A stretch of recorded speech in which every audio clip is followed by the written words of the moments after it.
रात के करीब 2 बज रहे थे। लॉज के सारे लोग सो गए। चारों ओर सुनसान छाया हुआ था, लेकिन रमेश बेड पर किताब रखकर अपनी गर्लफ्रेंड से चैटिंग कर रहा था, और ये ऐसा पिछले 2 सालों से करता आ रहा था। रमेश के पिताजी एक रिक्शा चालक थे।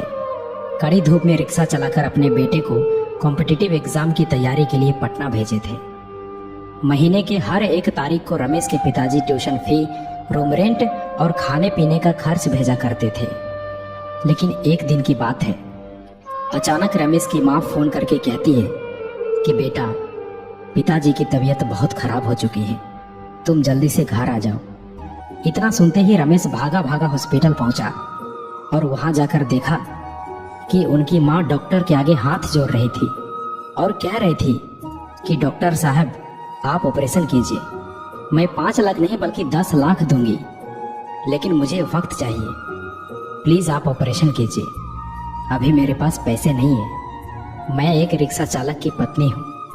लेकिन डॉक्टर साहब हर बार एक ही बात कह रहे थे कि आपको पहले एडवांस पेमेंट करना ही होगा, तभी ऑपरेशन शुरू हो सकता है।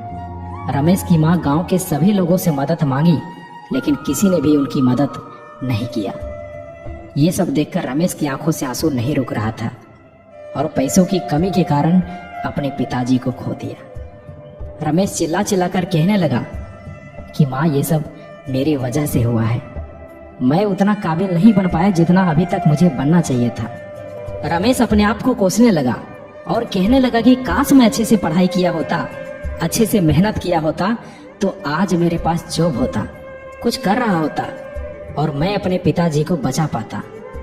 दोस्तों, आपके साथ कब क्या और कौन सी घटना हो जाए कुछ पता नहीं चलता, इसलिए अभी आप जो कर रहे हो, जिस काम के लिए आए हो, जो भी आपका लक्ष्य, जो भी आपका गोल है, उसे पाने के लिए जी जान लगा दो। कोई तुम्हारी पर्सनालिटी नहीं देखेगा, कोई तुम्हारा दुख दर्द इमोशंस नहीं समझेगा। कोई पूछेगा तो बस इतना ही पूछेगा कि कमाते कितने हो। घर वालों ने तुम्हें नाम दिया, अब पहचान तुम्हें अपने दम पर बनानी है। अपने काम के प्रति इतने ईमानदार बनो कि असफलता दूर दूर तक नजर ना आए। प्यार का सहारा लोगे तो एक दिन बर्बाद हो जाओगे। अपनी शान और पहचान बनानी है तो मेहनत का सहारा लेना ही होगा, जी जान से मेहनत करना ही होगा। रोना बंद करो और अपनी तकलीफों से खुद लड़ो। देखो, समय तो तेजी से निकल ही रहा है।